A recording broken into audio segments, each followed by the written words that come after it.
ভিডিওটা ধাক্কা দেবেন না। চিন্তা করা যায় দুই আসিফে মিলে কত হাজার কোটি টাকা বিদেশে পাচার করছে। চলেন প্রতিবেদনের মাধ্যমে দেখে আসছি ভিডিওটা।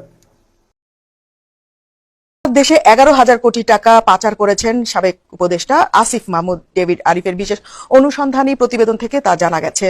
অনুসন্ধানে বেরিয়ে এসেছে গত 16 মাসে সিন্ডিকেটের মাধ্যমে উপার্জিত প্রায় 11,000 কোটি টাকা দুবাই, অস্ট্রেলিয়া, সুইজারল্যান্ড ও সিঙ্গাপুরে পাচার করা হয়েছে। গোয়েন্দা সূত্র ও আন্তর্জাতিক ফিনান্সিয়াল ইন্টেলিজেন্সের নথিপত্র অনুযায়ী পাচারকৃত অর্থের গন্তব্য 4টি প্রধান দেশ।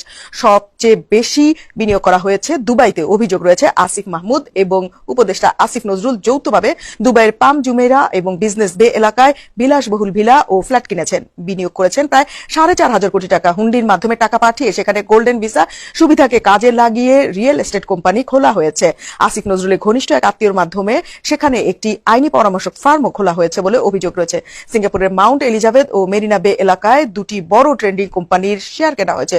বিনিয়োগ প্রায় 3,000 কোটি টাকা। সেকেন্ড হোম ও হোটেল ব্যবসা আসিফ মাহমুদের পরিবারের সদস্যদের নামে সিডনি ও মেলবোর্নে একাধিক বাড়ি কেনার অভিযোগ পাওয়া গেছে। বিনিয়োগ 2,000 কোটি টাকা।